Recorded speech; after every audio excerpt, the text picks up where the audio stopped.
من يهد الله فلا مضل له ومن يضلله فلا هادي له وأشهد أن لا إله إلا الله وحده لا شريك له وأشهد أن محمدا عبده ورسوله أما بعد فإن خير الحديث كتاب الله وخير الهدي هدي محمد صلى الله تعالى عليه وسلم وشر الأمور محدثاتها وكل محدثة بدعة وكل بدعة ضلالة وكل ضلالة في النار. أعوذ بالله من الشيطان الرجيم. بسم الله الرحمن الرحيم. يا أيها الذين آمنوا توبوا إلى الله توبة نصوحا. وقال النبي صلى الله تعالى عليه وسلم كل بني آدم خطاؤون وخير الخطاؤين التوابون. সমস্ত প্রশংসা আল্লাহ রাব্বুল আলামিনের জন্য, যিনি আমাদেরকে এই পৃথিবীর বুকে আল্লাহ রাব্বুল আলামিন আমাদেরকে যে উদ্দেশ্য পাঠিয়েছেন সেটি হচ্ছে 30 পারা কোরআন এবং জনাবি মুহাম্মদ রাসূলুল্লাহ সাল্লাল্লাহু আলাইহি ওয়াসাল্লামের হাদিস। এই দুটি বিষয়ের উপরে আমাদেরকে আল্লাহ রাব্বুল আলামিন এই পৃথিবীর বুকে পাঠিয়েছেন, এই দুটি বিষয়ের উপর আমল করার জন্য। আমি আপনাদের সামনে পবিত্র কোরআন সূরা তাহরিমের 6 নম্বর আয়াত আমি আপনাদের সামনে তেলাওয়াত করেছি এবং বুখারী, মুসলিম, তিরমিজি এবং ইবনে মাজাহ হাদিস থেকে একটি খুব গুরুত্বপূর্ণ হাদিস আমি আপনাদের সামনে তুলে ধরেছি। ইনশাআল্লাহ এই কোরআন এবং হাদিসকে সামনে রেখে আজকে আমি আমার বিষয়বস্তুকে আগিয়ে নিয়ে যাব এবং সময়ের মধ্যে আমি নিজের বক্তব্যকে শেষ করব ইনশাআল্লাহ। আজকে আল্লাহ রাব্বুল আলামিন আমাকে হায়াত দ্বারা দিয়ে আজকে কালিয়াচক পাথান এই জালসায় উপস্থিত হতে পেরেছি এবং কিছু কোরআন এবং হাদিস শোনারও আল্লাহ রাব্বুল আলামিন আমাকে সুযোগ করে দিয়েছেন। আল্লাহ রাব্বুল আলামিনের শুকরিয়া আদায় করি। আল্লাহ রাব্বুল আলামিন যেন আমাকে কোরআন এবং সেই হাদিস থেকে আলোচনা করার তৌফিক দান করেন, আমিন। আজকে মাদ্রাসা মিফতাহুল উলুম বছরে 2 দিন করে মাদ্রাসার কমিটি জালসা করেন।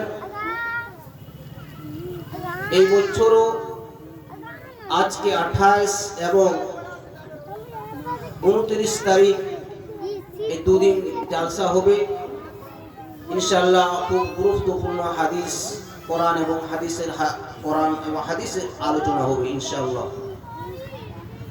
আজকে আমি আপনাদের সামনে যে বিষয়গুলো আলোচনা করব সেই বিষয়টি হচ্ছে যে আমরা গুনাহ করার পরে আমাদেরকে কি কাজ করতে হবে। আমার বিষয়ের নাম হচ্ছে তওবা এবং ইস্তিগফার। আমরা গুনাহ করার আমরা সময় পাচ্ছি, গুনাহ করার আমরা টাইম পাচ্ছি, কিন্তু গুনাহ মাফ করার আমরা আর সময় পাচ্ছি না। তাই আমি এই বাথান বাসীদেরকে যে কোনো কোরআন এবং হাদিসের আলোচনা করব, সেই খুব দামি এবং খুব মূল্যবান কোরআন এবং হাদিসের কথা আলোচনা হবে। আমি 100% গ্যারান্টি দিয়ে কথা বলবো যে আজকের এই বিষয়টি শোনার পরে যে ব্যক্তি আমল করবে, ইনশাআল্লাহ এর ফলাফল কিয়ামতের দিন নিজেই বুঝতে পারবে যে আমি এই পৃথিবীর বুকে আমল করে আমি ভুল করেছি না ভালো করেছি। আল্লাহ রাব্বুল আলামিন কোরআন মাজিদের মধ্যে বলছেন, ইয়া আইয়ুহাল্লাযীনা আমানু তুবু ইলাল্লাহি তাওবাতান নাসুহা। এই ঈমানদার বোনেরা, এই ঈমানদার আমার বান্দা, যখন তোমাদের শয়তানের দ্বারা দিয়ে যখন কোন রকমের গুনাহ হয়ে যাবে, তখন তোমরা কি করো? আল্লাহকে সঙ্গে সঙ্গে আল্লাহর কাছে তোমরা ক্ষমা চেয়ে নাও। আল্লাহ রাব্বুল আলামিন খুব দয়ালু এবং আল্লাহ রাব্বুল আলামিন মানুষের কথা শুনে এবং মানুষের গুনাহ করার পরে কোন বান্দা, আল্লাহর বান্দা যদি আল্লাহকে যদি ক্ষমা চায়, আল্লাহ রাব্বুল আলামিন অবশ্যই ওর ক্ষমা করে দিবে। এই জন্য আল্লাহ রাব্বুল আলামিন কোরআনের মধ্যে বলে দিয়েছেন, ইয়া আইয়ুহাল্লাযীনা আমানু তুবু ইলাল্লাহি তাওবাতান নাসুহা। যখন কোন ঈমানদার ব্যক্তি গুনাহ করবে, তখন সঙ্গে সঙ্গে যদি আমার বান্দা যদি আমাকে ক্ষমা চায়, আমি ওকে অবশ্যই আমি ওকে গুনাহ মাফ করে দিব, ক্ষমা করে দিব। তাহলে আমরা এই আয়াত দ্বারা দিয়ে আমরা বুঝতে পারছি বা বুঝতে পারলাম যে গুনাহ করার পরে আমাদেরকে আল্লাহর কাছে ক্ষমা চাইতে হবে। আল্লাহ রাব্বুল আলামিন হাদিসের মধ্যে জনাবে মুহাম্মদুর রাসূলুল্লাহ সাল্লাল্লাহু আলাইহি ওয়াসাল্লাম বলেছেন, কুল্লু বনি আদম খাতাউন ওয়া খায়রুল খাতাউইন আত-তাওয়াবুন। আমরা আদম আলাইহিস সালামের আমরা সন্তান, আদম আলাইহিস সালামের আমরা আওলাদ।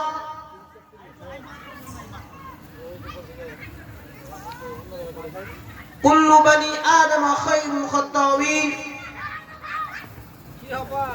আমাদের দ্বারা দিয়ে যদি কোন রকমের যদি গুনাহ হয়ে যায়, তাহলে পরে কি করতে হবে? আমরা আদম আলাইহিস সালামের সন্তান, আওলাদ, আমাদের দ্বারা দিয়ে কোন রকমের যদি গুনাহ হয়ে যায়, তাহলে পরে আমরা কি করব? আল্লাহকে সঙ্গে সঙ্গে আমরা আল্লাহর কাছে ক্ষমা চেয়ে নিব। ওয়া খায়রুল খাতাউইন আত-তাওয়াবুন। এবং আল্লাহ আমাদের ক্ষমা এবং তওবা এবং ইস্তিগফারকে আল্লাহ রাব্বুল আলামিন গ্রহণযোগ্য করবে ইনশাআল্লাহ। তাহলে এই কোরআন এবং হাদিস থেকে আমরা যা বুঝতে পারছি যে আমাদের যদি গুনাহ হয়ে যায়, তাহলে আল্লাহর কাছে আমাদেরকে ক্ষমা চাইতে হবে। একটি খুব গুরুত্বপূর্ণ আমি হাদিস আপনাদের সামনে তুলে ধরব। সে হাদিসটি হচ্ছে তিরমিজি এবং ইবনে মাজাহ হাদিস থেকে।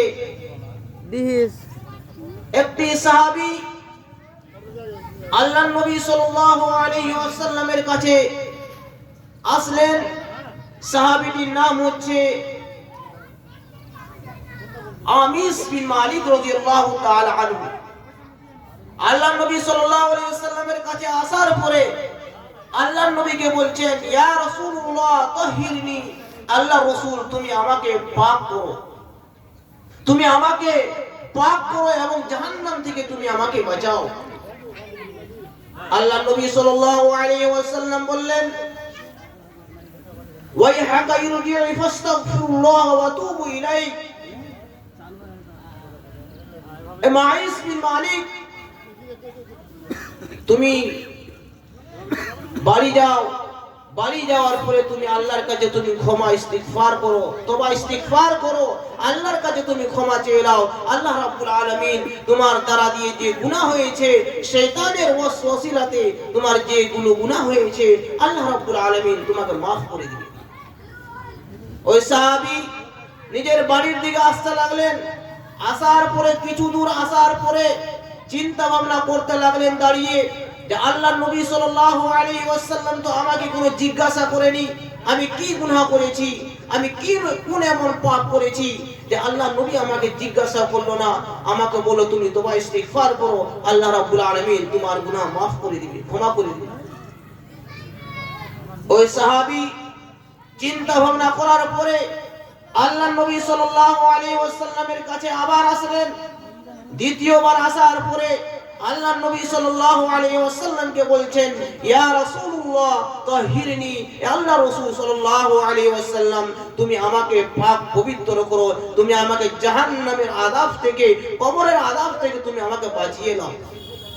আল্লাহ নবী সাল্লাল্লাহু আলাইহি ওয়াসাল্লাম দ্বিতীয়বার ওই একই উত্তর, ওয়াইহাকা ইরজি'i ফাস্তাগফিরুল্লাহ ওয়া তুবু ইলাইহি, তুমি যাও আর আল্লাহর কাছে তুমি ক্ষমা ইস্তিগফার করো, তওবা ইস্তিগফার করো, আল্লাহর কাছে তুমি কান্নাকাটা করো আর তুমি আল্লাহর কাছে তুমি ক্ষমা চেয়ে নাও, আল্লাহ রাব্বুল আলামিন তোমার গুনাহ maaf করে দিবেন। ওই ব্যক্তি আবার বাড়ির দিকে আসতে লাগলেন।